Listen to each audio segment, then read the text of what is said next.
Me llamo Manuel Herrera, y si uno se fía del calendario, soy lo que en este país llamamos sin rodeos un viejo. 74 años, pensión justa, rodillas que crujen como una escalera vieja y un hombro que protesta cada vez que cambio la bombilla del pasillo. Pero la cabeza sigue siendo mía, lúcida, tozuda, más de lo que a alguno le gustaría. Siempre he pensado que la vejez, si has hecho más o menos bien las cosas, es como esas tardes de domingo en un bar de barrio. El ruido baja, la gente se recoge y tú te quedas con tu café y tus recuerdos, mirando por la ventana cómo pasa la vida. Tranquilo, sin molestar. El problema es que, a veces, los que pasan por la calle olvidan que el bar sigue siendo tuyo. Aquella mañana en la que todo empezó, yo iba de camino a casa de mi hijo Javier, con esa mezcla de ilusión y nervios absurda que me entra cada vez que me llama papá sin prisa en la voz.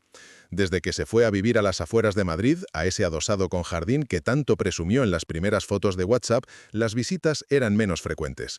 Tengo lío, papá. Reuniones, los niños. Ya sabía yo que los niños se habían convertido en la excusa perfecta para todo, pero esa vez fue él quien me llamó. «Papá, ¿te puedes pasar mañana?», dijo por teléfono la noche anterior. «Hay una tabla del salón que está suelta. No quiero que los niños se tropiecen. Tú entiendes más de esas cosas que yo». Lo dijo con ese tono raro, mitad condescendiente, mitad compromiso. Como cuando le pides un favor al fontanero, pero en realidad ya has llamado al seguro. Aún así, a mí me sonó a invitación, y eso, a estas alturas, era oro. Cogí el autobús hasta el final de la línea, y luego el metro ligero, rodeado de chavales con auriculares gigantes y mujeres con bolsas de Mercadona. Nadie me miraba. Mejor. Tenía tiempo para repasar mentalmente qué herramientas necesitaría, aunque sabía que no iba a dejarme meter mano demasiado. Javier se había vuelto muy de «no, papá, eso lo hace el profesional». Llegué a su urbanización, de esas con puerta automática, setos recortados exactamente a la misma altura y un silencio caro que nunca termina de ser cómodo. Toqué el timbre de la casa número 14 y escuché la voz metálica del portero automático. ¿Sí? Era Laura, mi nuera. «Soy Manuel», respondí. «He venido a lo de la tabla». Hubo un segundo de silencio excesivo, como si estuviera buscando a otra persona antes de abrir, y luego el zumbido de la cerradura. «Pasa». Me recibió en la puerta con el móvil en la mano, la melena recogida de cualquier manera y esa mirada rápida que te mide de arriba a abajo sin que se le note. «Hola, Manuel», dijo, con una sonrisa que no llegó a los ojos. «Menos mal, porque llevo toda la semana diciéndole a Fabi que llame a alguien». «¿Alguien?». Yo por lo visto no contaba.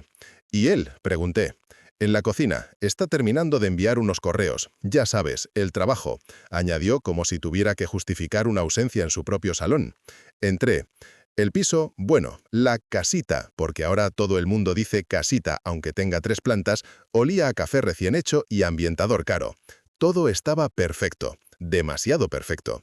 Ningún juguete tirado, ningún abrigo sobre una silla, ni rastro de vida desordenada.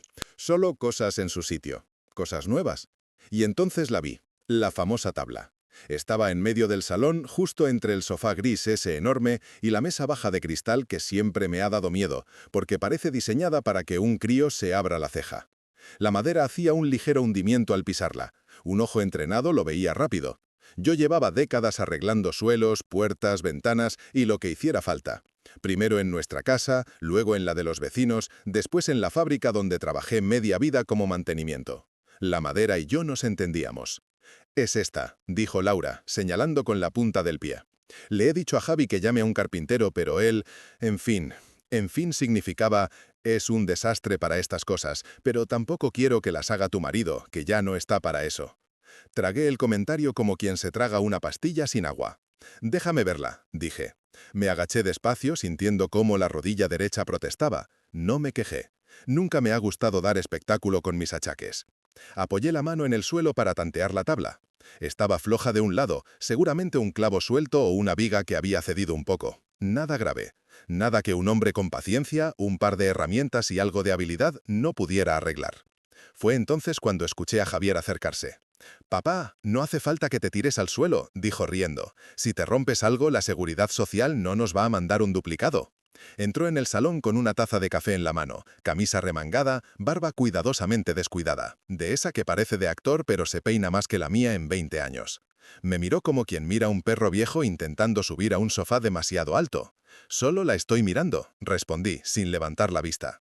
«Ya, pero a tu edad mirar ya es peligroso», añadió.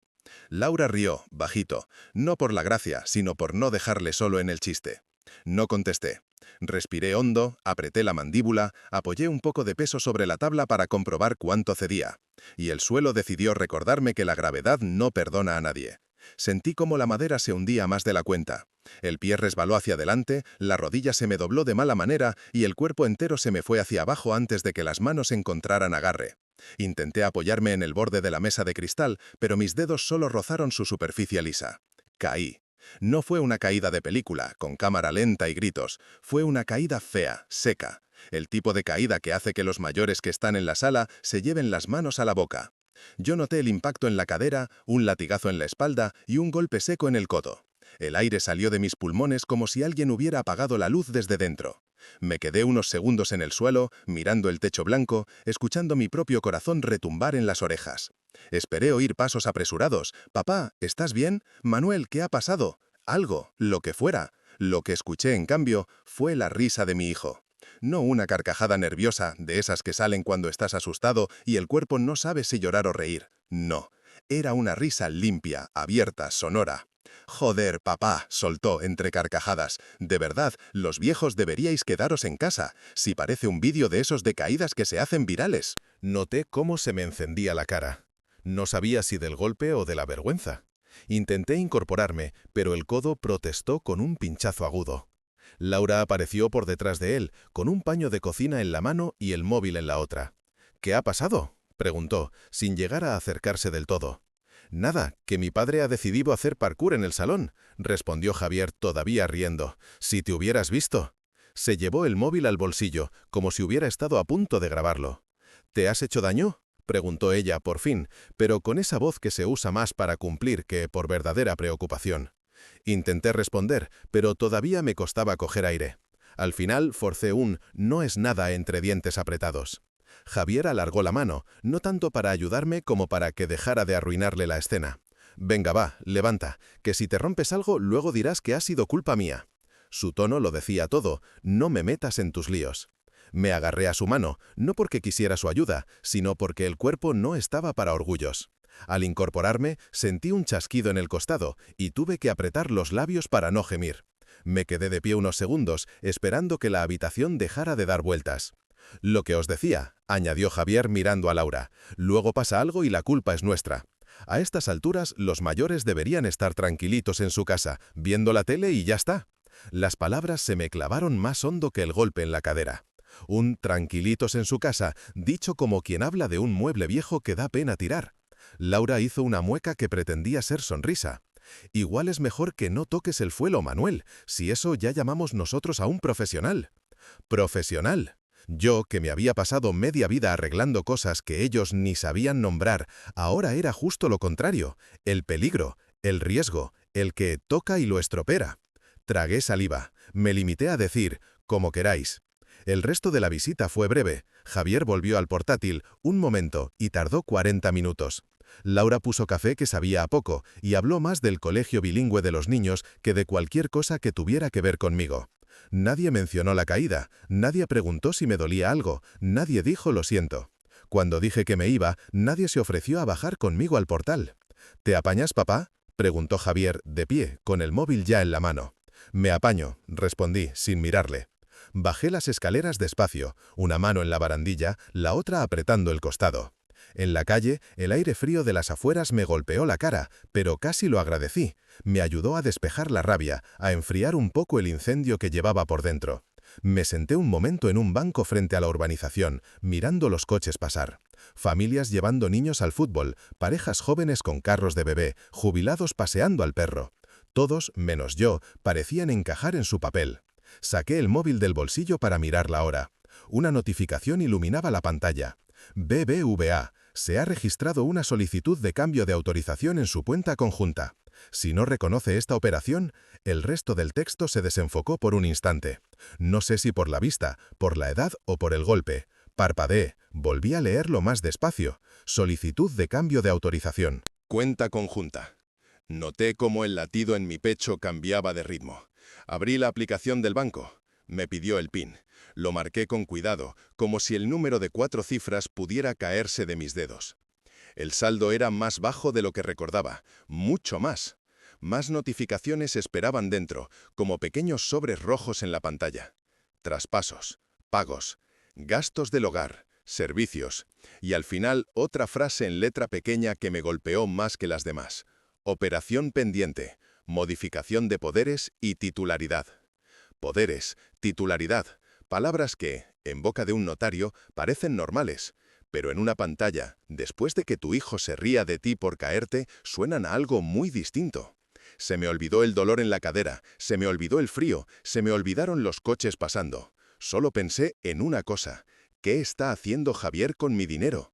Porque esa cuenta conjunta no era cualquier cuenta, no era una cuenta de pareja ni de empresa, era mi cuenta de siempre, a la que le había añadido a él como segundo titular cuando las cosas se pusieron feas.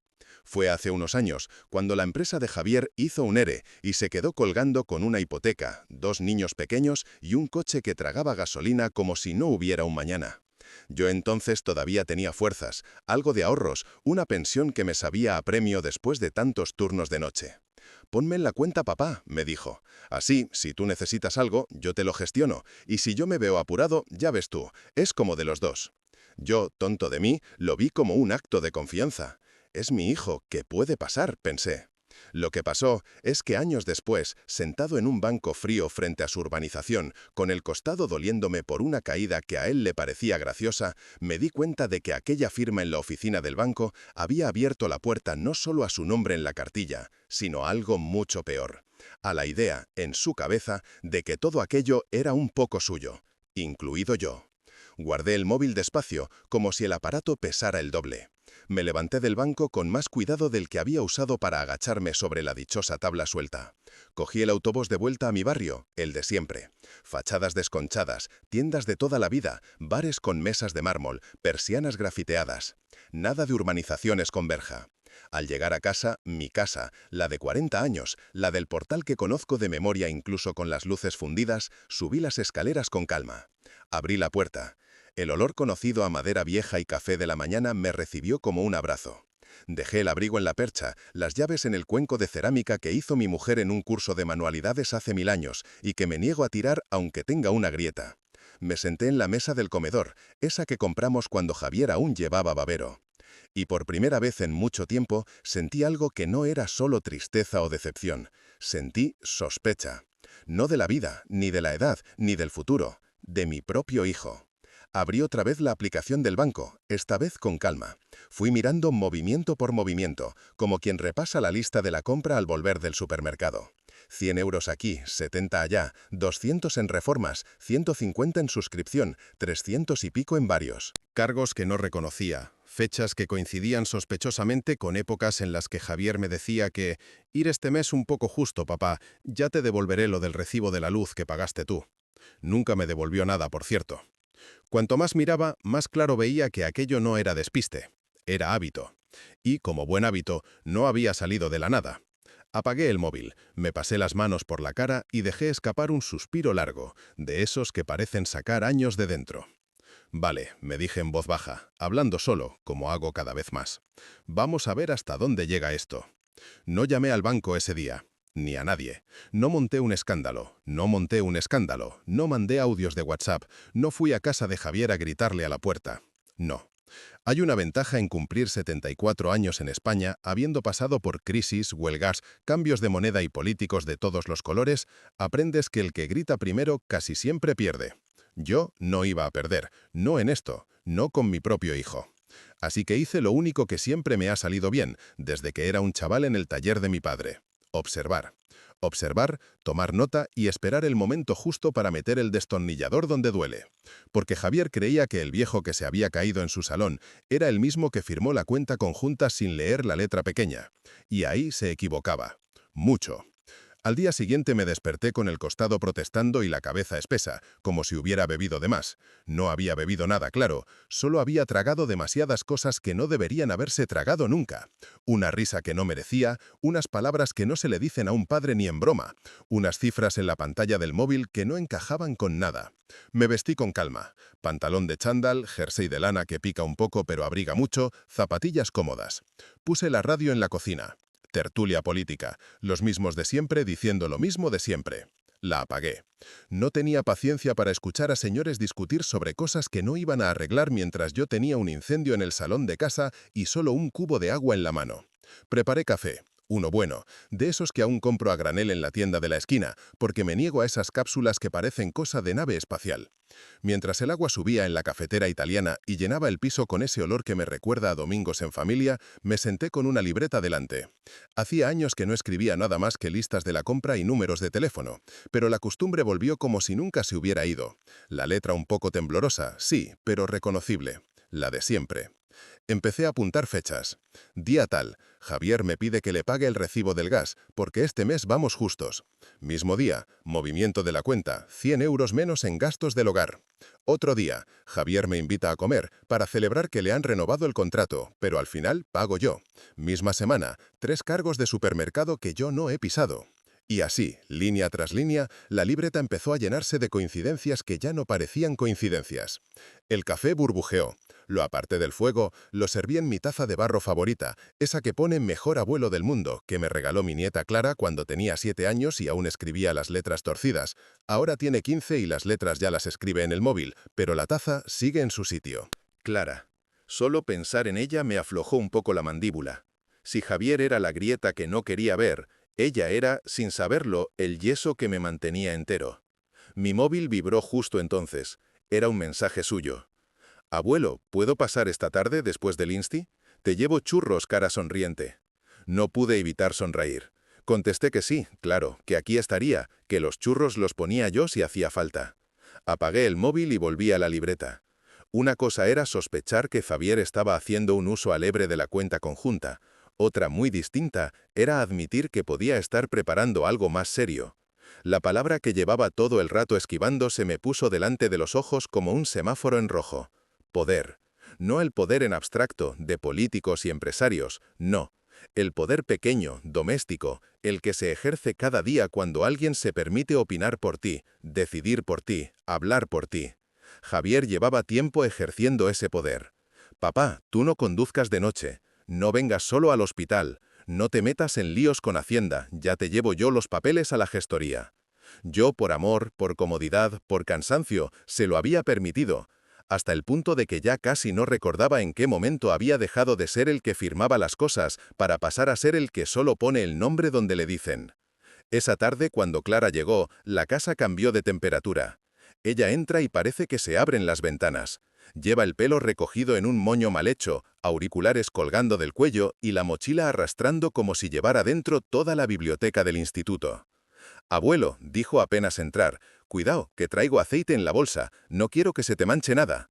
Dejó la bolsa de papel con los churros en la encimera y se acercó a darme un abrazo de esos que no son de compromiso, de esos que te rodean entero. «¿Cómo estás?», preguntó mirándome de cerca, como si buscara moratones en la cara. «Mejor de lo que parezco», respondí, «peor de lo que debería». Frunció el ceño. «¿Te duele mucho?» «Lo justo para acordarme de tu padre cada vez que respiro», bromeé, o eso intenté. Ella no se rió. «No hizo gracia lo de ayer, ¿verdad?», dijo. La miré. Siempre me sorprende lo mucho que ve, lo mucho que capta, con lo joven que es. «¿Tú qué crees?», pregunté, devolviéndole la pelota. Se mordió el labio. «Creo que fue un gilipollas», soltó, sin rodeos. «Clara». «Vale, un gilipollas con estudios», corrigió, cruzándose de brazos. «No tenía por qué reírse, me dio mucha vergüenza, abuelo». «Vergüenza». No dijo pena, dijo vergüenza, vergüenza ajena, de su propio padre. «Tú no tienes la culpa de cómo se comporta», le dije. «Ya, pero…», se encogió de hombros. «Parece que en esta casa últimamente os han puesto a los abuelos una diana en la frente». «Los abuelos», plural. «¿Qué quieres decir?», pregunté, despacio. Se sentó frente a mí, el codo apoyado en la mesa, jugando con una servilleta. «Que todo el día se quejan de ti, abuelo, de que te olvidas de las cosas, de que no entiendes nada de bancos, de que no deberías vivir solo. Mamá dice que es mucho peso para ellos tener que estar pendientes. Papá dice que no puede ser que, con la de gastos que tenemos, encima tengamos que cuidar de mi padre». Noté un pinchazo que nada tenía que ver con el costado. «¿Y tú qué dices?», susurré. «Que son idiotas», replicó, con una rabia contenida que casi me hizo reír. «Que tú no eres un peso, que si no te llaman es porque no les da la gana. Y que para pedirte dinero bien que se acuerdan. Me quedé en silencio unos segundos. ¿Han hablado de dinero delante de ti?, pregunté. Otra vez ese mordisco en el labio. Pensaban que estaba con los cascos puestos, pero estaban sin música, confesó. El otro día mamá le decía a papá que por qué iba tanto al banco, y él dijo... Se interrumpió. ¿Dijo qué? Le costó mirar arriba. Cuando lo hizo, había algo parecido al miedo en sus ojos. Dijo, en cuanto esté todo firmado, esto será mucho más fácil. Ya verás, ahora mismo mi padre no se entera de nada, hay que aprovechar. Las palabras cayeron sobre la mesa como piedras. En cuanto esté todo firmado. Hay que aprovechar. Sentí cómo se me helaban las manos. Clara siguió, bajito. Mamá le dijo que tuviera cuidado, que podía meterse en un lío. Y él soltó que nadie iba a sospechar de un hijo que solo está ayudando a su padre mayor. Mayor. No mi padre, no mi padre Manuel, no, su padre mayor. Un caso, una estadística, un ejemplo. Inspiré despacio. El olor a churros con azúcar me golpeó de repente, dulce y grasiento, recordándome de golpe que seguíamos en mi cocina, que mi nieta estaba delante, que yo no podía permitir que ella se tragase también esta basura. Puse mi mano sobre la suya. «Has hecho bien en contármelo, Clara», le dije. «No quiero que se aprovechen de ti, abuelo». «Ya sé que no, y te lo agradezco». «¿Vas a hacer algo?», preguntó, temblando un poco. La pregunta quedó suspendida entre nosotros, como si de pronto los papeles de la mesa, la cafetera, las migas, el reloj de la pared, todo estuviera esperando mi respuesta. «Sí», dije al fin, «voy a hacer algo». «¿El qué?». Sonreí con un poco de tristeza. «Lo que mejor sé hacer, pensar primero y actuar después. Pero tú, de momento, no digas nada, ¿vale? Ni a tu padre ni a tu madre. Esto es cosa de mayores, de los de verdad». Asintió, aunque no le gustó sentirse fuera de la jugada. Hablamos de cosas más ligeras después, del instituto, de la amiga pesada que se sienta detrás, de una profesora de historia que dice tacos en clase. Nos comimos los churros casi fríos, pero a mí me supieron a puñetazo y a caricia a la vez. Cuando se fue, la casa volvió a quedarse en silencio. Un silencio distinto al de los últimos días. No era un silencio de derrota, era un silencio de preparación. Fui al mueble del salón donde guardo los papeles importantes. La carpeta azul de la hipoteca, la marrón de Hacienda, la verde, con el testamento que hice cuando murió mi mujer. Y al fondo, la blanca, la de la cuenta conjunta. Dentro encontré los contratos del banco, las copias de los DNIs, la firma de aquel día en la sucursal, cuando todavía no sabía que un gesto de confianza podía volverse un boomerang. Pero también encontré otros papeles, no de la carpeta, sueltos, doblados a la mitad, con la marca del maletín de Javier. Los había dejado en mi casa hacía una semana. «Son cosas del banco, papá», me dijo entonces, dejándolos sobre la mesa del salón como quien deja el buzón de la comunidad. «Lo de siempre, que firmes ahí y ya está». «No hace falta que lo mires todo, es un rollo». Recuerdo que me picó el orgullo y le dije que yo lo miraba todo, gracias. Me respondió con una sonrisa condescendiente que me hizo sentir 10 centímetros más bajo. Pero al final, entre una cosa y otra, los papeles se quedaron en el mueble, sin firmar, esperando. Los desdoblé obra con cuidado. Logos de banco, títulos largos, poder general para actos de administración, ampliación de facultades de disposición. Palabras que conocía de oídas pero que nunca había tenido que enfrentar de cara. Me puse las gafas de cerca, me acerqué a la ventana para tener más luz. Empecé a leer, línea a línea, como si cada frase fuera una pieza de un puzzle que alguien había hecho aposta para que yo me cansase y dejara de intentarlo. Una cláusula me frenó en seco. Mediante el presente documento, el otorgante faculta al apoderado para actuar en su nombre ante entidades bancarias, organismos públicos y privados, pudiendo administrar y disponer de los fondos, bienes y derechos del otorgante, así como tomar decisiones relacionadas con su cuidado personal, residencia, atención sanitaria y demás aspectos de su vida ordinaria. Residencia. Atención sanitaria. Vida ordinaria. Me tuve que sentar. No era solo mi dinero, era todo. Mi casa, mi ingreso mensual, mi capacidad de decidir si quería seguir viviendo allí o en una residencia a 40 kilómetros, mi derecho a decir sí o no a un tratamiento en el hospital, todo. Y el apoderado era Javier. Tragué saliva, sentí un sabor metálico en la boca, como cuando de pequeño te mordías la lengua. Si yo firmaba aquello, era como poner mis manos, mis pies y mi voz en una bandeja y dárselos a mi hijo para que hiciera lo que quisiera con ellos cuando le viniera bien. Y él ya había dicho, según Clara, que ahora mismo no me enteraba de nada y que había que aprovechar. El móvil vibró sobre la mesa. Mensaje de Javier. «Papá, ¿has mirado los papeles que te dejé? Esto hay que firmarlo cuanto antes. La gestoría me aprieta. Te recojo mañana y vamos juntos. Así no te lías». Así no te lías, como si fuera un niño de parvulario al que hay que llevar de la mano para que no se pierda. Respondí solo, mañana estoy ocupado. La respuesta llegó en segundos. ¿Ocupado con qué? Con recomponer los pedazos de la confianza que has roto, hijo. Cosas mías, escribí. 3 puntitos de escritura. Desaparecieron, volvieron, desaparecieron otra vez. Al final, solo llegó, hagamos las cosas fáciles, papá, no te pongas cabezón. Me reí, no pude evitarlo, un sonido seco, sin alegría. Si supiera lo poco que me había puesto cabezón en toda su vida, si supiera cuánto había cedido siempre, cuánto me había tragado por verme reflejado en la sonrisa de un chaval que ahora me empujaba sin mirarme hacia una silla de ruedas imaginaria. Esa noche dormí poco, pero dormí distinto, no di vueltas como los días anteriores, no me desperté cada 2 horas pensando en el golpe del suelo contra mi espalda. En vez de eso, recordé otra cosa. Recordé a mi padre, a cómo, cuando yo tenía la edad de Javier, nos sentamos en la mesa de la cocina de la casa vieja y él me enseñó a firmar por él en un papel. «Algún día estaré muy cansado para hacer estos trámites», me dijo. «Pero el día que tú uses mi firma para algo que no te he pedido, dejarás de ser mi hijo y pasarás a ser otra cosa». Yo me reí, nervioso, pensando que exageraba. Él se me quedó mirando muy serio. «Hay muchas cosas que puedo perdonar a un hijo», dijo, «menos que me trate como si ya estuviera muerto cuando todavía estoy aquí». Al día siguiente, llamé por la mañana al despacho de un viejo conocido. «¿Bufete de abogados García Iglesias?» «Sí, dígame.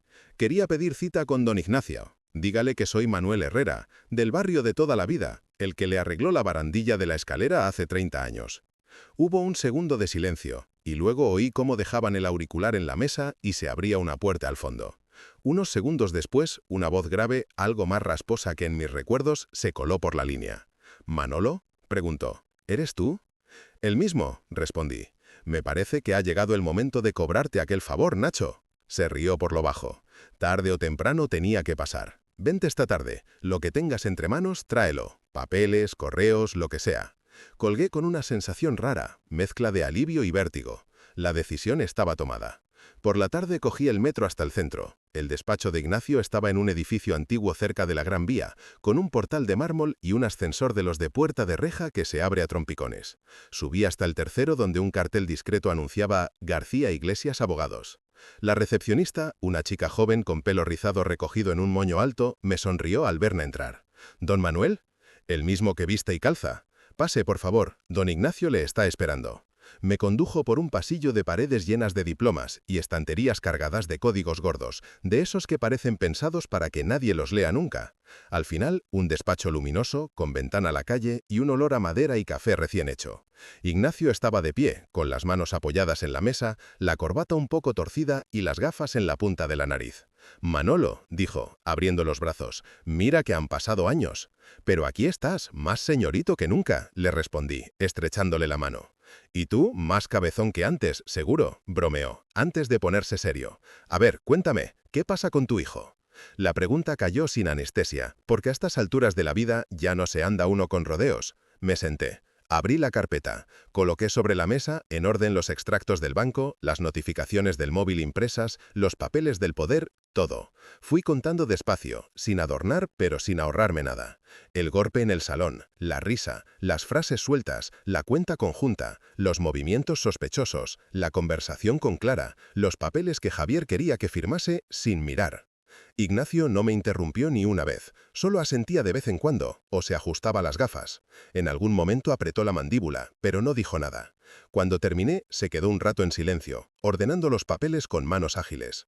«Vale», dijo al fin, «vamos por partes». Se puso las gafas bien y señaló los extractos del banco.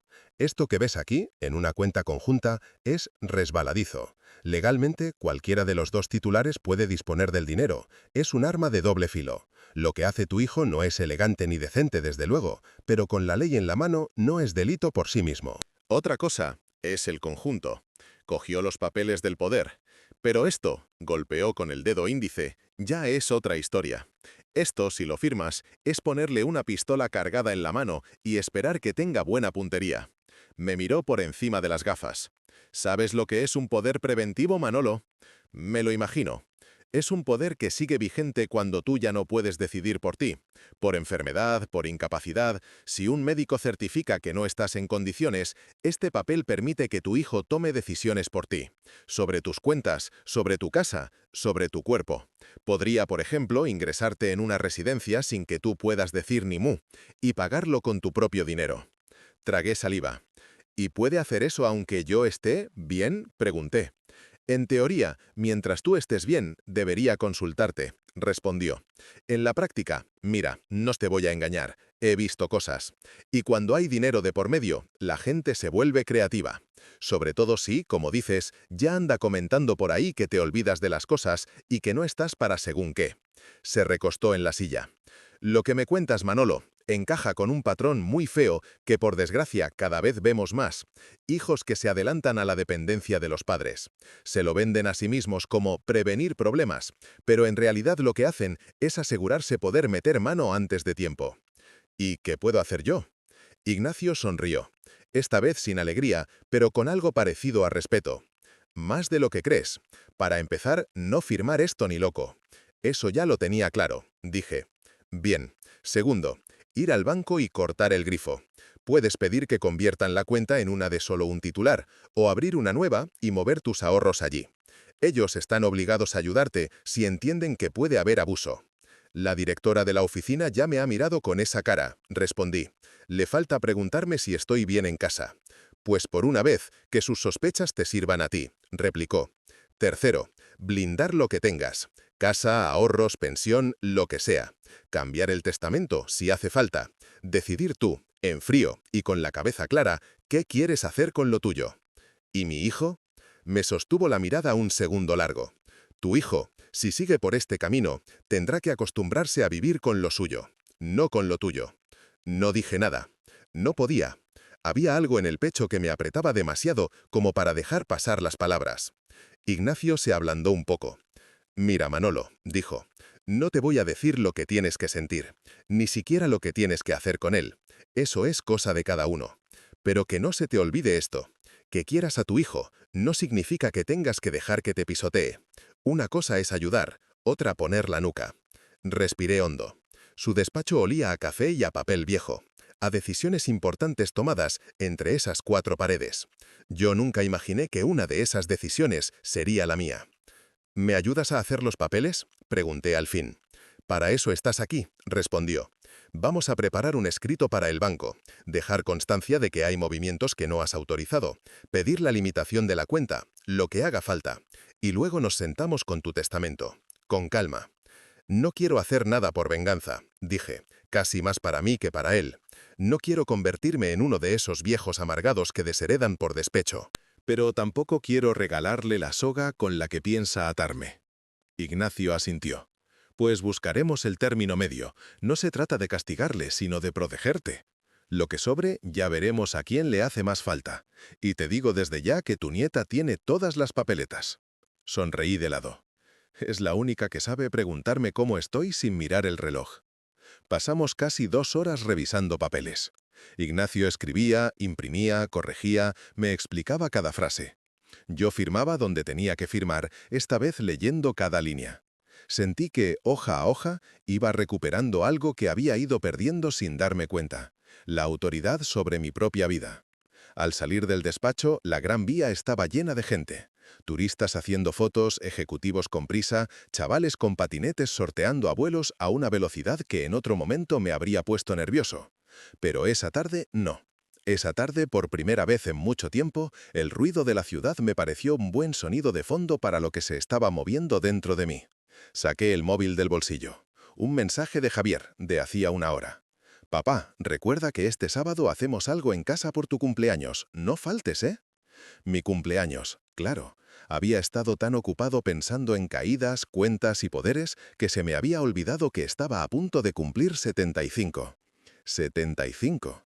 3/4 de siglo. Una edad que Javier pronunciaría como si fuera una amenaza. Le contesté, allí estaré. Ignacio me miró de reojo mientras nos despedíamos a la puerta del edificio.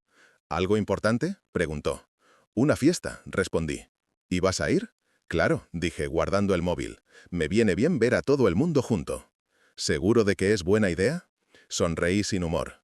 Nacho, si algo he aprendido de toda esta historia es que los cumpleaños no son para soplar velas, son para tomar decisiones. Y algunas hay que tomarlas con público. Me palmeó el hombro. Pues feliz cumpleaños por adelantado entonces, dijo.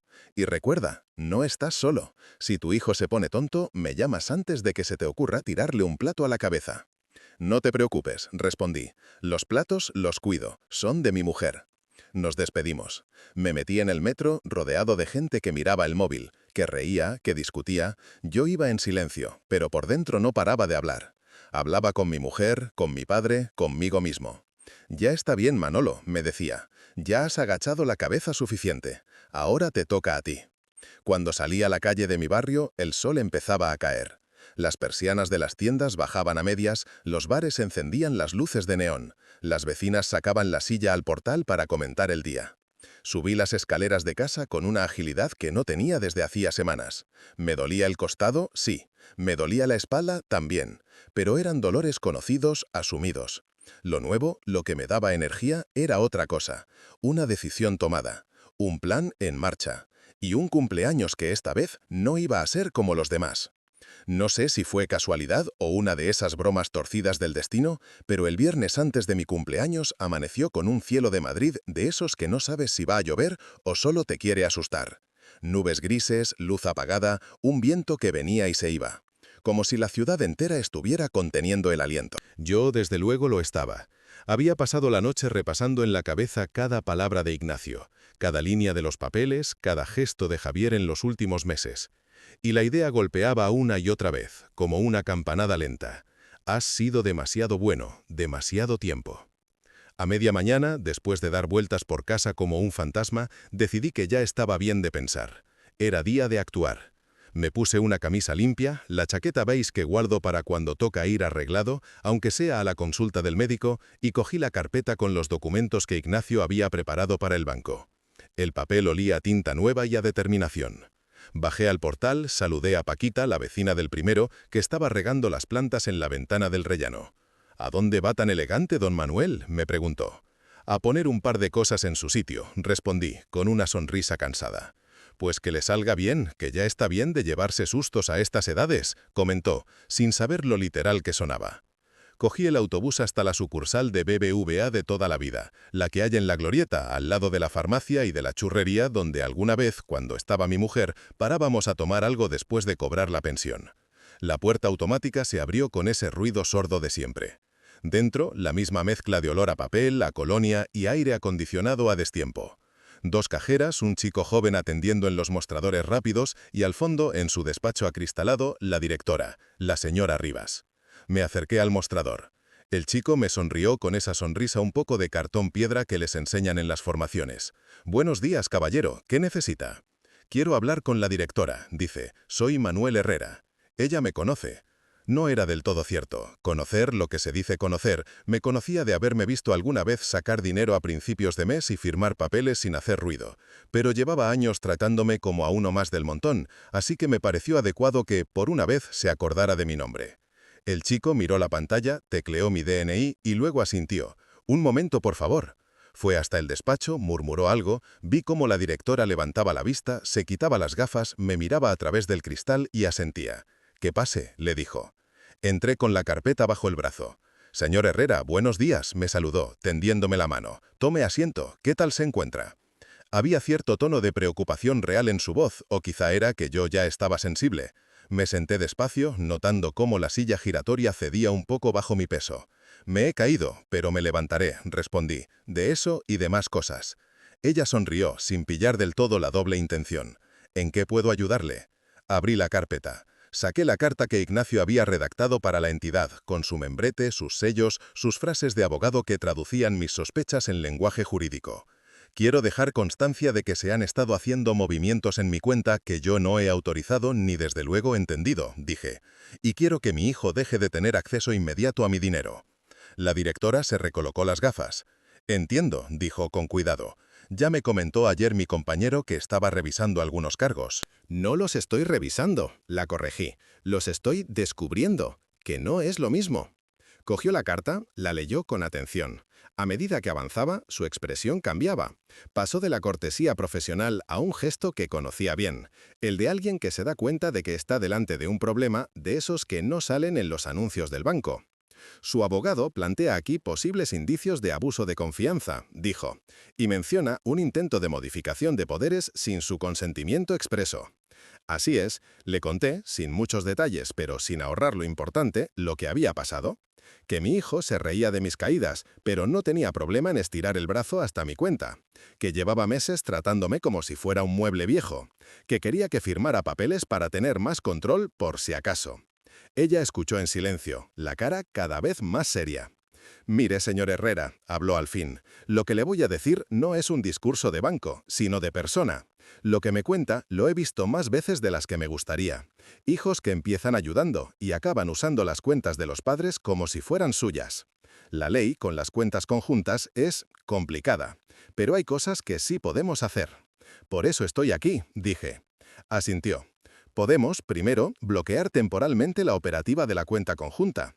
Ninguna de las dos partes podría hacer transferencias hasta que se resuelva la situación. Bloquéela, respondí sin dudar. Segundo, continuó, podemos abrir una cuenta a su nombre únicamente, trasladar allí su pensión y sus ahorros y dejar la conjunta con solo lo mínimo para recibos si usted lo desea. Y sin que mi hijo pueda tocar nada, añadí. Exacto. Hágalo. Mientras tecleaba, me preguntó, ¿es consciente de que esto va a generar conflicto familiar? Me reí, sin humor. Señora Rivas, el conflicto ya está. Yo solo vengo a ponerle nombre. Terminó de escribir, imprimió unos formularios, me los pasó. Aquí, aquí y aquí, indicó. Leí, como Ignacio me había enseñado, cada línea, cada frase, cada de acuerdo, y firmé donde tocaba. Mi nombre salió un poco tembloroso, pero claro, presente. Bien, dijo ella, recogiendo los papeles. En unas horas, su pensión y el resto de fondos estarán en la nueva cuenta. La tarjeta que tiene ahora dejará de funcionar y le emitiremos una nueva solo para usted. Perfecto. En cuanto a los movimientos sospechosos, añadió, voy a trasladar su escrito al departamento de cumplimiento.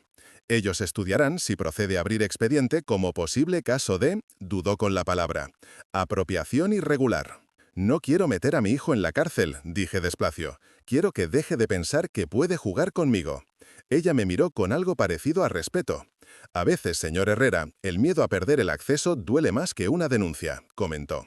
Nos despedimos con un apretón de manos firme. Al salir, el chico del mostrador me sonrió otra vez, sin saber que acababa de asistir, desde la distancia, a un pequeño levantamiento. En la calle, el viento seguía juguetón, moviendo papeles sobre la acera. Guardé mi copia de los documentos en la carpeta y apreté con fuerza la cremallera. Al llegar a casa, el móvil no tardó en sonar. Era cuestión de tiempo. Lo dejé vibrar la primera vez. Y la segunda. A la tercera contesté. ¿Sí? ¡Papá! La voz de Javier estalló al otro lado. ¿Qué has hecho con la cuenta? Ni un hola, ni un ¿cómo estás? He puesto orden, respondí.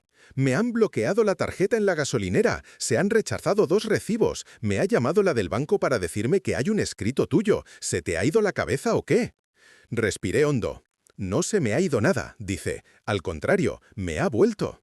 Pero tú sabes el ridículo que he hecho, continuó. Delante de la cajera, delante de la gente, mi tarjeta, papá, mi tarjeta. La insistencia en mí me atravesó. Esa tarjeta iba contra una cuenta a mi nombre, le recordé. El dinero era mío, yo pagaba tus ridículos. Ya era hora de que cada uno hiciera los suyos con lo suyo. Hubo un silencio bravo al otro lado. Esto no se va a quedar así, murmuró. Exacto, respondí. No se va a quedar así. Colgué. No esperé respuesta. No necesitaba escuchar más. El sábado amaneció más claro, como si Madrid hubiera decidido, por fin, definirse. Cielo azul, frío seco, sol pegando en las fachadas del barrio obrero con una dignidad que ni todos los años de reformas habían conseguido quitarles. Era mi cumpleaños, 75. Mis vecinos del portal me felicitaron al cruzarse conmigo. Paquita me dejó una tartera con croquetas por si hoy no le dan bien de comer sus señoritos. Me reí. Me las guardé para la noche, por si acaso. Me vestí mejor de lo normal, camisa planchada, pantalón de pinzas, zapatos lustrados, la chaqueta oscura que solo uso en bodas, funerales y, al parecer, ajustes de cuentas familiares. Me miré en el espejo del pasillo. El reflejo devolvió a un hombre mayor, sí, con arrugas y ojeras, pero de pie, derecho, los ojos muy abiertos. No era poca cosa. Antes de salir, el móvil vibró. Mensaje de Clara. Abuelo, no vengas si no te apetece, yo voy a estar pendiente de ti. Si te sientes mal, me lo dices y nos inventamos una excusa para irnos. Se me ablandó algo por dentro. Voy a ir, le contesté. Hay días que uno tiene que estar, aunque no le apetezca. Te quiero, respondió ella. Y yo a ti, enana. Cogí el autobús, luego el metro ligero, los mismos trayectos que hacía para arreglar suelos, pero ahora iba a otra cosa, a poner a prueba cuánto había aguantado mi columna vertebral todo este tiempo, no solo la física. La urbanización de Javier estaba engalanada con coches mal aparcados y risas que salían por ventanas entreabiertas. Olía a carne al horno, a colonia cara, a perfume y a ese tipo de velas aromáticas que parecen de iglesia moderna. Toqué el timbre. Sí, la voz metálica del portero. Soy Manuel. Esta vez no tardaron tanto en abrir. El zumbido sonó casi inmediato. Laura abrió la puerta con una sonrisa grande, los labios pintados de rojo, un vestido ajustado y delantal por encima. «¡Feliz cumpleaños, Manuel!», dijo, acercándose a besarme en ambas mejillas, dejando un rastro de perfume fuerte, ¿eh? «Estás muy guapo, ¿eh?» «Lo intento», respondí. Detrás de ella, el salón estaba lleno. Familia de Laura, alguna tía política a la que apenas había visto un par de veces, amigos de Javier del trabajo, los niños correteando. Todo muy alegre, muy ruidoso, muy de foto. «¡Papá!», apareció Javier, con una cerveza en la mano y la camisa por fuera. «¡Felicidades!». Se acercó, me abrazó rápido, de esos abrazos que son más choque que abrazo. Yo mientras noté la tensión en sus hombros, la rigidez en su espalda. Su sonrisa era demasiado amplia, los ojos demasiado nerviosos. «Pensé que igual no venías», añadió. «Te habría dado ese gusto, pero soy más cabezón de lo que crees», contesté. No sé si pilló el tono. Hizo como si sí, pero decidió ignorarlo. «Venga, pasa, que está todo el mundo», dijo, llevándome hacia el comedor. La mesa estaba puesta como para Nochebuena, mantel blanco, platos buenos, copas, servilletas dobladas. Había un asiento cabeceira, por supuesto, el de Javier. A su derecha, Laura. A su izquierda, el padre de Laura, un señor de bigote fino y voz fuerte que ya estaba opinando sobre fútbol. Más abajo, las tías, los primos. Y al fondo de todo, junto a la pared, una silla distinta, más baja, más vieja, con el respaldo un poco cojo. Mi silla. «Te hemos puesto aquí», dijo Laura, señalándola. «Así estás más cómodo, y si te levantas no molesta, no haces levantar a nadie». Javier rió por lo bajo. Busqué a Clara con la mirada. Estaba en el otro extremo de la mesa, en la esquina opuesta. Me miró y frunció el ceño al ver dónde me habían colocado. «¿Puedo sentarme al lado de mi abuelo?», preguntó alzando la voz. «Luego, cuando terminemos de comer, ya os sentáis juntos en el sofá», respondió Javier, con ese tono que no admite réplica. «Ahora ya está todo repartido». Todo repartido, hasta los sitios, hasta las jerarquías. Me senté en mi silla. Cuando lo hice, noté cómo se hundía un poco de un lado. Ironías de la vida, el viejo del suelo suelto ahora ocupaba una silla coja. Las conversaciones empezaron a cruzarse por encima de los platos, que si el colegio de los niños, que si la subida de la luz, que si el último viaje de una tía a Benidorm. Nadie me preguntó gran cosa. Algún «¿y tú qué tal?», de compromiso, seguido de un «ya, es que con esta edad» quedaba por terminada la conversación. Yo comí despacio, miré más de lo que hablé con acento agudo.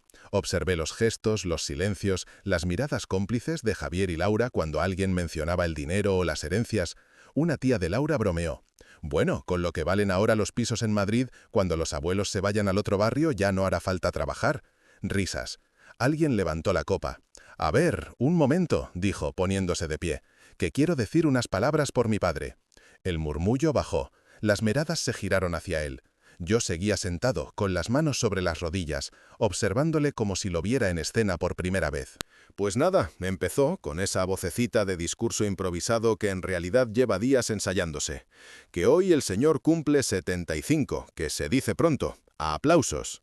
«Y aquí lo tenéis, tan majo, tan entero», continuó, «aunque ya va siendo hora de que se vaya planteando una residencia, ¿eh?». Risas generalizadas, algunas sinceras, otras forzadas, más de una mirada esquiva. Porque claro, siguió, uno ya no está para andar arreglando suelos ni haciendo chapuzas, que luego pasa lo que pasa, ¿verdad, papá? Hizo el gesto de caerse hacia adelante, imitando mi caída. ¡Pum!, remató. Y luego la culpa de los demás. Las risas subieron de volumen. Un tío político aplaudió de más. Otra invitada soltó un «¡Ay, qué malo eres, Javi!» con tono de «Me encanta». Clara no se rió. Tenía la cara roja, los ojos clavados en su plato. Sus manos hacían pelotillas con la servilleta. Javier siguió, crecido por la atención. «Menos mal que ahora tiene un hijo responsable», dijo, «que le ayuda con los papeles, con el banco, con las cosas, porque si fuera por él, a saber dónde estaría su dinero, igual todavía en una libreta de caja de ahorros con pesetas». Más risas. Yo sentí como algo, dentro de mí, dejaba de romperse, y empezaba a endurecerse. Había pasado días culpándome por no haber visto las señales, por haber confiado, por haber dejado que me llamaran despistado, mayor, torpe. Pero en ese momento, viendo a mi hijo reírse de mí delante de gente que ni siquiera me conocía, entendí algo. No era solo cuestión de necesidad, era cuestión de gusto. Javier disfrutaba. Disfrutaba de la superioridad, del chiste fácil, de verme pequeño. Levanté la vista hacia él. No vi al niño que me pedía que le quitara las ruedas a la bici. Vi a un hombre de 40 y tantos que confundía madurez con poder. Mi móvil vibró en el bolsillo de la chaqueta. Discretamente metí la mano y lo saqué bajo la mesa, como hacen ahora los adolescentes cuando miran TikTok en la cena. Un mensaje del banco.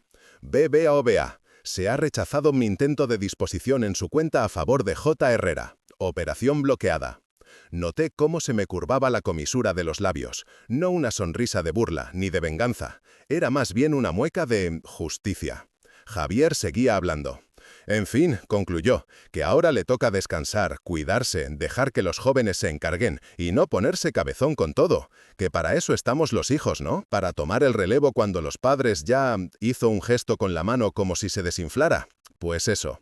Levantó la copa. Por mi padre, que ya ha hecho bastante. Ahora nos toca a nosotros. Hubo un murmullo de salud, vasos chocando, un brindis que, si uno no escuchaba bien, sonaba cariñoso. Yo escuchaba muy bien. En vez de tragar saliva, tragué la última duda que me quedaba. Esperé a que se sentara. Cuando el ruido bajó un poco, yo también me puse de pie, despacio, apoyándome en la mesa. Bueno, dije, parece que el viejo también va a decir algo. Se hizo un silencio incómodo y curioso. Gracias por venir, continué. A mi edad, ver la mesa llena no es poca cosa. Uno nunca sabe cuántos cumpleaños le quedan. Un murmullo de risitas nerviosas. No os preocupéis, añadí, no vengo a daros la chapa con batallitas. Solo quería aprovechar que estáis todos para dejar claras 2 o 3 cosas. Miré a Javier. Él intentó sonreír, pero algo en sus ojos empezó a moverse. La primera, dije, es que caerme me caigo menos de lo que parece. Y cuando lo hago, suelo levantarme. A mi ritmo, con ruido en las rodillas, pero me levanto. Siempre lo he hecho. Alguien murmuró un «claro que sí» al fondo. La segunda, seguí, es que estoy mayor, sí, pero no estoy tonto. Todavía sé leer, aunque me cueste la letra pequeña. Todavía sé sumar. Todavía sé quién se ríe conmigo y quién se ríe de mí. Aquí, varias miradas se clavaron en sus copas. El padre de Laura carraspeó. Laura se removió en la silla. Clara levantó ligeramente la cabeza. Y la tercera, rematé, es que por mucho que algunos piensen que ya es hora de que los viejos dejemos decidir a los jóvenes, todavía soy yo quien firma mis papeles. Todavía soy yo quien decide qué hago con mi vida, con mi casa y con mi dinero. Y así va a seguir siendo mientras me quede un poco de aliento. No dije más. No faltaba nada. Me senté. El silencio duró unos segundos más de lo cómodo. Luego alguien, una tía que no sé de qué rama de Laura venía, soltó un «¡Bravo, Manuel, así se habla!», intentando quitar hierro al asunto. Javier puso cara de circunstancias, medio risa, medio disgusto. Laura cambió de tema con una velocidad de presentadora de televisión, que si la tarta, que si el café, que si quién quiere licor. Clara me miró desde su esquina. Yo le guiñé un ojo. No me quedé demasiado después. Puse la excusa perfecta. El costado, el cansancio, la edad. De algo tenía que servirme.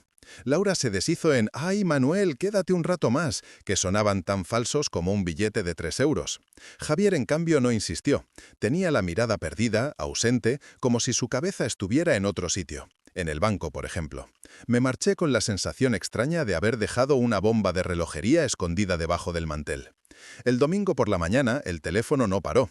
Llamadas perdidas de Javier, mensajes, notificaciones del banco, alguna llamada de número desconocido que imaginaba de la gestoría o del banco, informándole de que la operativa ha cambiado. Yo dejé que todo sonara mientras desayunaba en calma, con las croquetas de Paquita recalentadas en la sartén y un café demasiado cargado, como me gusta a mí. Al mediodía, cuando el timbre sonó con insistencia, ya sabía quién estaba al otro lado. Abrí la puerta sin preguntar. Javier estaba en el rellano, despeinado, ojeroso, con la camisa arrugada y la mirada encendida. Detrás de él, Laura, un paso más atrás, con los brazos cruzados y gesto tenso. «¿Se puede saber qué estás haciendo, papá?», soltó él sin siquiera entrar. «Buenos días», respondí. «Pasad que al menos no me digan los vecinos que no invito a nadie». Entraron. Laura miró el salón como si esperara encontrar cámaras ocultas. Javier no se fijó en nada. Venía directo a lo suyo.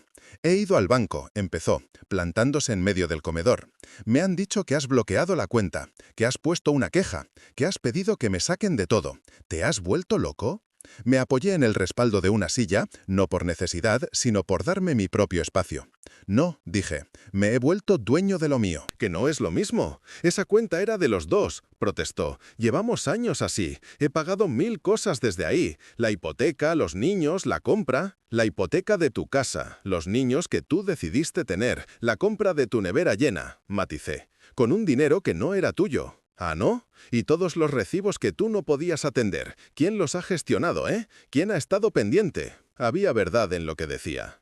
A medias, y las medias verdades son las que más daño hacen. «Otra cosa es gestionar», respondí tranquilo, «y otra, muy distinta, es aprovechar». «Yo no me he aprovechado de nadie», saltó, alzando la voz. «He estado tirando del carro mientras tú ibas por ahí a tu bola, al bar, al centro de mayores, a tus cosas». Laura apretó los labios. No le gustaba el tono, pero tampoco estaba dispuesta a llevarle la contraria delante de mí. Me giré hacia la mesa, cogí la carpeta, la abrí con calma y saqué los extractos del banco. Los coloqué delante de Javier. «Aquí», dije, «tienes los movimientos de los últimos 6 meses. Aquí, aquí y aquí, transferencias a tu cuenta personal de cantidades que yo no te he pedido que cojas. Aquí, pagos de tu gimnasio. Aquí, de las suscripciones a de la plataforma de series que yo no uso. Aquí, de restaurantes a los que yo no he ido. ¿Sigo?». Él miraba los papeles pero no los veía. Tenía la cara roja, la vena del cuello marcada. «Son gastos del día a día», balbuceo. «Todo el mundo hace eso. Somos familia». «No, Javier», dije, y por primera vez le vi encogerse un poco.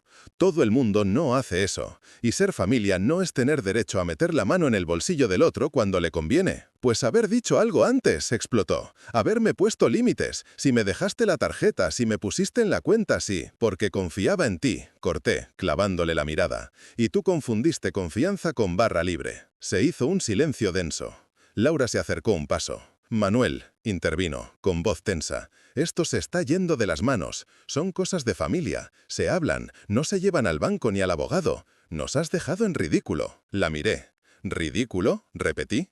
«Ridículo es reírte de tu padre delante de medio salón. Ridículo es imitarle cuando se cae al suelo. Ridículo es ir diciendo que ya no se entera mientras vas preparando papeles para quedarte con sus decisiones». Javier dio un respingo.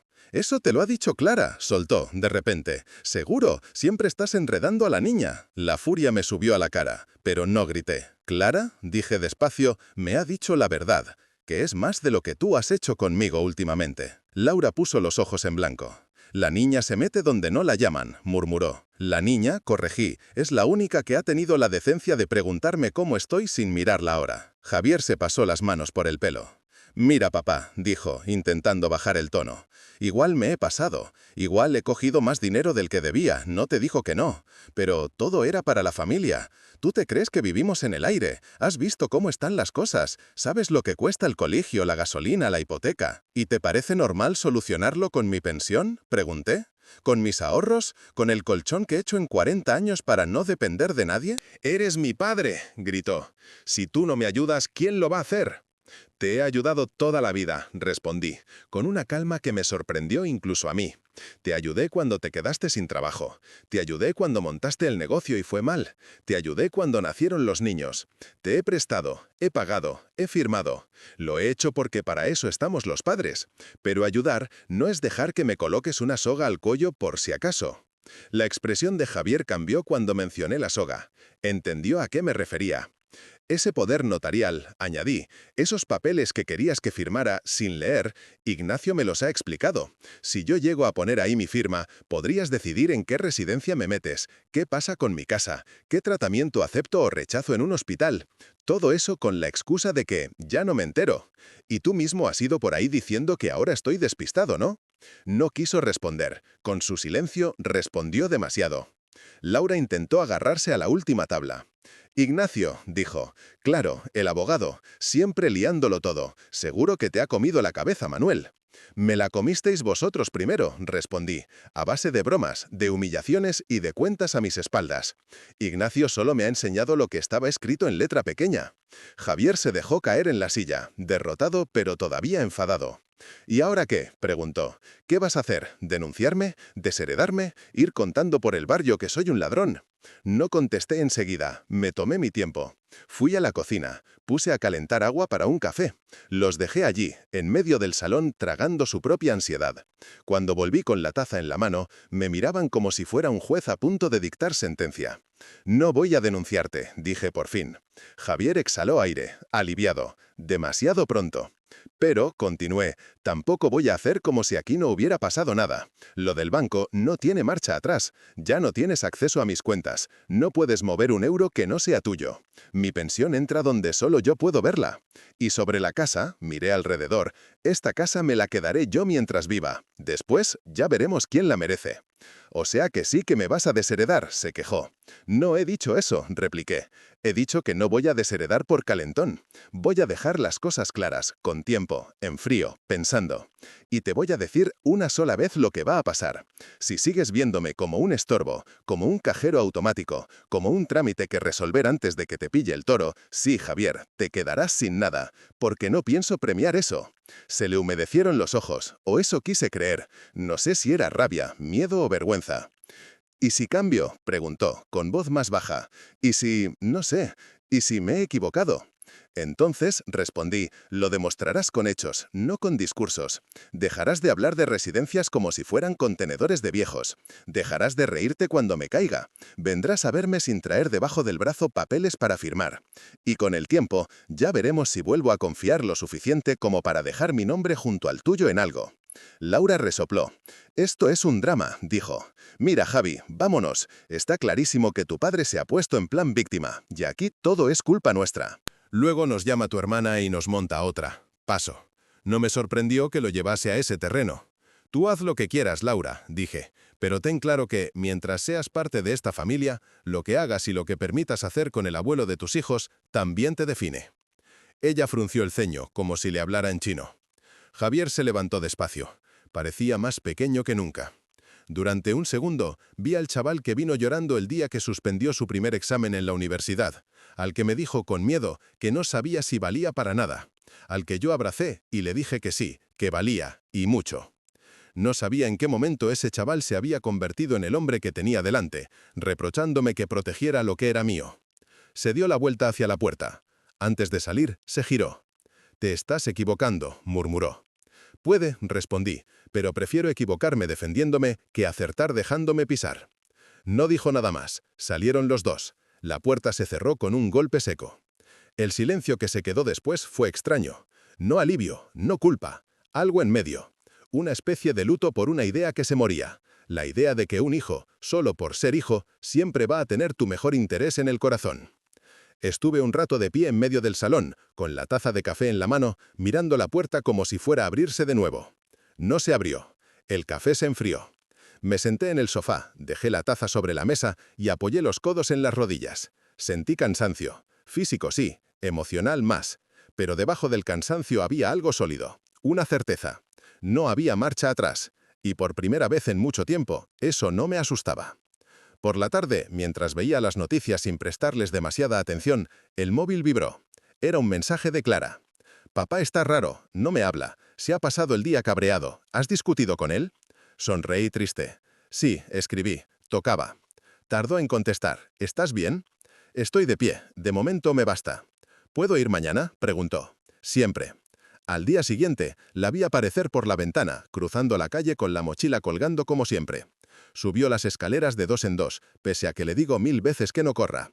Tocó la puerta con ese ritmo que ya reconozco. 3 golpes rápidos, uno lento. Abrí. «Hola, abuelo». «Hola, enana». Entró, dejó la mochila en la silla del recibidor y se me quedó mirando unos segundos, como si quisiera comprobar que seguía entero. «¿Te ha contado algo, papá?», preguntó. «Nada que no supiera ya», respondí. Se mordió el labio. «Está muy enfadado», dijo. «Dice que le has dejado tirado, que le has dejado en evidencia». «Entre dejarle en evidencia y dejarme yo en la miseria, creo que lo tengo claro», contesté. Se sentó en el sofá, yo en el sillón de al lado. Durante un rato solo se oyó el ruido de la calle, una moto, un carro de la compra, un niño llorando porque no le habían comprado chuches. «Yo también estoy enfadada», confesó, de repente. «¿Con quién?» «Con él, con mamá, con todos, no sé». Se tapó la cara con las manos. «Les oí hablando por teléfono ayer. Decían que estabas influenciado, que seguro que el abogado te ha metido ideas en la cabeza, que menudo numerito has montado por 4 duros». «No son 4 duros, Clara», dije, «es mi vida». «Ya lo sé», contestó, bajando las manos. «Por eso estoy enfadada, porque parece que no lo ven». La miré. En ella había una mezcla de adolescencia y lucidez que daba vértigo. «Te voy a contar algo», decidí, «pero es solo entre tú y yo, ¿vale?». Asintió, enderezándose. «He cambiado el testamento». Abrió los ojos como platos. «¿De verdad? ¿De verdad?». Antes estaba todo repartido de una forma, digamos, automática. Lo típico, hijo único, todo para él y que ya se apañe. Ahora las cosas han cambiado. «¿Le has quitado todo?», preguntó, con un deje de morbo y miedo. «No», respondí, «hay cosas que no hago ni por orgullo. Pero ya no es el heredero de todo sin condiciones. Hay parte que no va a haber ni en pintura. Y la otra parte dependerá de lo que haga de aquí en adelante». «¿Y ese parte que no va a haber?», insistió, inclinándose hacia mí. «¿Quién?». La miré fijamente. «Tú». Se quedó muda. «He dejado por escrito», continué, «que tú seas la principal beneficiaria de mis ahorros, de esta casa, y de lo que quede cuando yo no esté, si las cosas siguen como están ahora. Porque eres la única que ha demostrado, sin pedir nada a cambio, que me ve como algo más que un viejo que estorba». La barbilla le tembló. «Abuelo, no», empezó. «No es un premio», la corté, «es una decisión. No quiero que el esfuerzo de toda una vida vaya a manos de alguien que lo ve como un derecho, no como un regalo. Tú todavía puedes elegir qué tipo de adulta quieres ser. Y yo quiero apostar por la que pregunta, por la que escucha, por la que se sienta conmigo sin mirar el reloj». Se le llenaron los ojos de lágrimas. «No quiero que peleéis por mi culpa», susurró. «No estamos peleando por ti», respondí. «Estamos peleando porque tu padre ha olvidado cosas que tú, con 15 años, aún recuerdas, como el respeto». Se quedó en silencio un rato. «¿Y si algún día cambia?», preguntó, con una esperanza que yo ya no me permitía. Suspiré. «Entonces», dije, «ya veremos, los papeles se pueden cambiar. Lo que no se puede cambiar es el daño que ya se ha hecho. Eso habrá que trabajarlo». «¿Le vas a perdonar?», insistió. «Perdonar y confiar son cosas distintas, enana», le expliqué. «Yo a tu padre le quiero, eso no se apaga.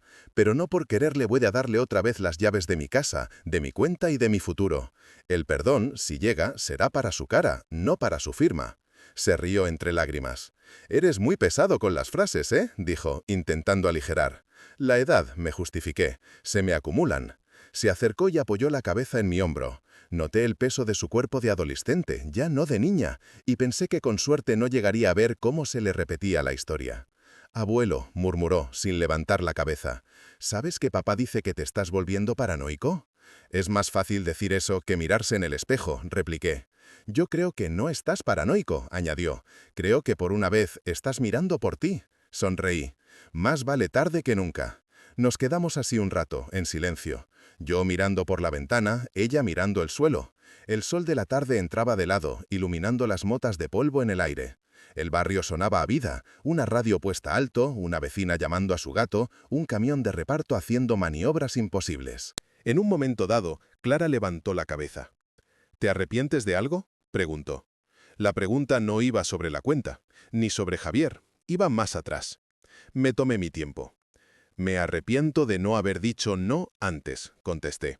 «De haber permitido demasiados total, por una vez no pasa nada. De haber confundido paciencia con aguantarlo todo. Eso, al final, es darle permiso al otro para cruzar todas las líneas». «¿Y de haberte caído?», añadió, en voz más bajita. Sonreí. De eso no, respondí.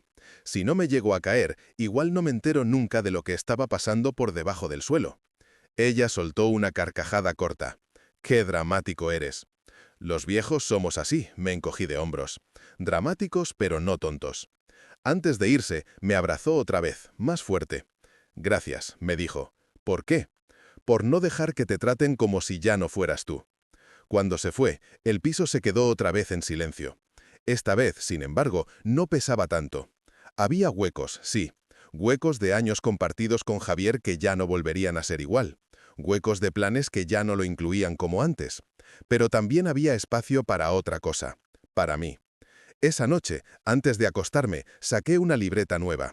En la primera página escribí, con letra lenta, Manuel Herrera, 75 años. Cosas que aún decido yo. Debajo fui apuntando. ¿Dónde vivo? ¿Qué firmo? ¿Con quién comparto mi mesa? ¿A quién llamo familia? Al final de la lista añadí, ¿cuántas veces me levanto cuando me caigo? Cerré la libreta, la dejé en la mesilla de noche y apagué la luz. Mientras el sueño me iba ganando poco a poco, pensé en Javier, en Laura, en Clara, en Ignacio, en la directora del banco, en mi padre, en mi mujer. En todas las manos que, a lo largo de mi vida, me habían empujado hacia arriba o hacia abajo. Y llegué a una conclusión sencilla, casi de refrán. Las caídas de los viejos no las provocan los escalones, las provocan las miradas que nos dan por acabados. Mi hijo se rió la primera vez que me vio en el suelo, pero ahora, sin darse cuenta, es él quien está empezando a perder pie. Y yo, desde mi sillón viejo, con mis huesos que crujen y mi café recalentado, solo pienso una cosa, que esta vez, si se cae, tendrá que aprender a levantarse solo. Porque yo ya he aprendido la lección que él quiso escribir por mí, que incluso cuando el cuerpo te falla, hay algo que no puedes entregar a nadie, tu dignidad. Y, a diferencia de la cuenta del banco, es así que no tiene copia ni segunda titularidad. Esa va contigo hasta el final.